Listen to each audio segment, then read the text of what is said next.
So for today's video, I'm finally back on the 67 Fastback shell. I'm going to be working on the back end now on it, but I'll just catch up to speed a little bit. It's getting to be a Shelby replica car, basically. It's gonna look exactly like a Shelby when you're looking at it. So I have all the fiberglass pieces here. I have the quarters, which are gonna be next. Taillight panel, I have that Shelby style taillight panel inlay. The fiberglass piece. And so if you haven't seen the other videos, to catch you up, front end is all pretty much done here. We have a rod and custom front cross member, everything's all welded in.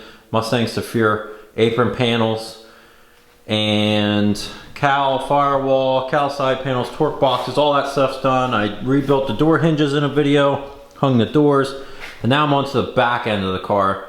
I have the GoPro sitting there to capture. I'm going to be melting out the lead here. So if you ever wondered about that lead seam, I'm going to be uncovering that. That's where your roof is welded to your quarter, which is welded to the inner structure. So it's like a sandwich there that's all covered up by this lead seam. So I'm going to go here, slowly melt out that lead seam with a mini torch. I don't recommend using a big torch, especially if you're going to be keeping your roof skin. This is going to get changed, so it wouldn't matter. But using the mini torch, blowing away from the roof skin. Otherwise, if you're blowing upwards towards that roof skin, it's going to put so much heat up into this, and it's going to end up warping it. So I blow downward and away from it, just to not have it overheat. And you're just going to keep it moving. So that's what I'm going to be doing first. I did go ahead and drilled out all of the spot welds, or ground down spot welds, where the old quarters are still attached. So you basically have your drip rail channel. They are attached around the window, or this rear vent piece. I have the spot welds ground down on the top side, along that rear window panel. Those are drilled out. And I also drilled out the holes for the wheelhouses all around. Let's see if you can see in there. Because I'm going to be changing the inner and outer wheelhouses, which I think I mentioned before in a video that it was getting mini tubbed. This car is not getting mini tubbed. I'm thinking of a different car that I'm also doing. This is just getting a more of a factory Shelby wheel, so it doesn't need to be tubbed. So I have complete inner and outer wheelhouses from Dynacorn. They're already one piece welded together, so I'll just knock that wheelhouse out and then I'll put the new ones in before I test fit the quarters. But everything on the back end gets screwed together before anything's welded, so you'll see that in the next video. This one's going to be a little bit shorter. I'm just going to continue to remove the rest of the quarters, and then I'll clean up all of the surface that's behind the quarters, paint it so that it's completely ready to go together in the next video. So that'll be the next video, is starting to align all the entire back end. I align the quarters with the trunk lid, taillight panel, wheelhouses, line all that up, which I'll go over in the video before anything gets welded. So what I'm going to do is go ahead and melt out this lead seam so you can see it. I'll drill out those spot welds that are through there, and then I'll air hammer off the rest of the quarters, clean the backs, paint it, and then we'll be back to show the end result here in a couple minutes.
So everything came off nice, clean, cleaned everything up, painted it. So now I'm on to the next part, which is I'll be able to start fitting the entire back end. But I think first I am going to remove this rear window panel before I fit everything up, which is just, I have these spot welds already drilled out. The only ones I got to do are on this back channel and on the front one. These ones I grind because I want to weld from the top side. These ones I'll drill through, so my hole will be on the bottom, and I'll weld from the bottom so I don't have to clean welds on the painted side that you'll see when you have the trunk open. So that, and I'm going to prep the panels, the new quarter panels, taillight panel, all that. I'm going to prep, put all the holes in, everything that I need to, that I'm going to weld shut before the next video starts, so that in the next video we'll be able to just start putting the panels on, lining them up, screw everything together, and you'll be able to see it just come together real quick. Just putting holes in panels is, it's just nothing exciting to see. So when the next video starts, you'll see I'll have that panel off too, and I'll clean, prep it, paint it like you see on the back sides where the quarters are going to cover. So yeah, I'm glad to be back on this car. Thanks for watching. Should have the next video up in probably a day or two. So, and like I said, that'll be fitting up the back end, which will be a little bit more exciting than this stuff. This was just like a necessary day. You just have to clean up the stuff to prep it to be able to put on the new metal. So, look forward to that video to come. Thanks for watching, and we'll see you in the next video.